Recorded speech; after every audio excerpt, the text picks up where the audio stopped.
Uma mulher chamada Gillian Lynn, quando criança, era realmente uma péssima aluna, e seus pais pensaram que ela tinha um distúrbio de aprendizagem, pois não conseguia se concentrar.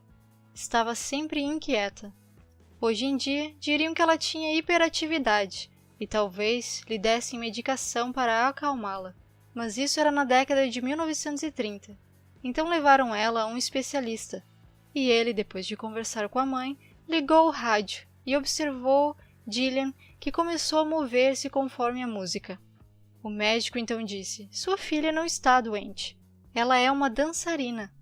Leve-a para uma escola de dança." A mãe de Gillian fez conforme receitado. Gillian então encontrou na escola de dança todas essas outras crianças que também tinham que se mover para pensar. Hoje ela é bem-sucedida na sua carreira.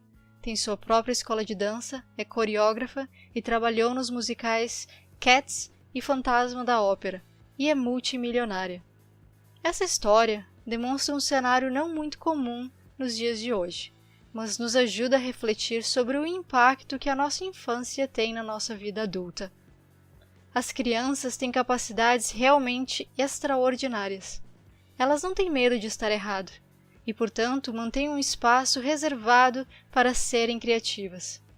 Mas quando chegam na fase adulta, a maioria já perdeu essa capacidade. Nossa sociedade estigmatiza os erros.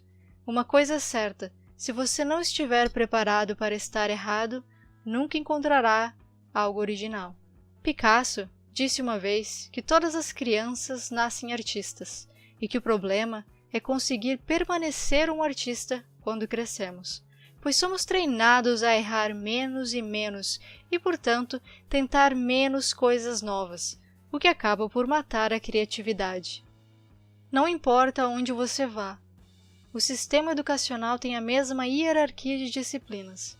No topo estão a matemática e as línguas, depois as humanas e, por último, as artes. O sistema educacional se baseia na ideia de habilidade acadêmica, e há uma razão para isso. Não havia sistemas públicos de educação antes do século XIX. O sistema educacional público surgiu para atender às necessidades do industrialismo.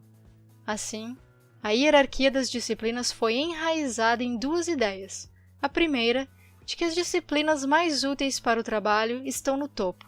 Então, você provavelmente foi orientado quando criança a ficar longe de coisas que você gostava, com o argumento de que você nunca iria conseguir um emprego fazendo isso.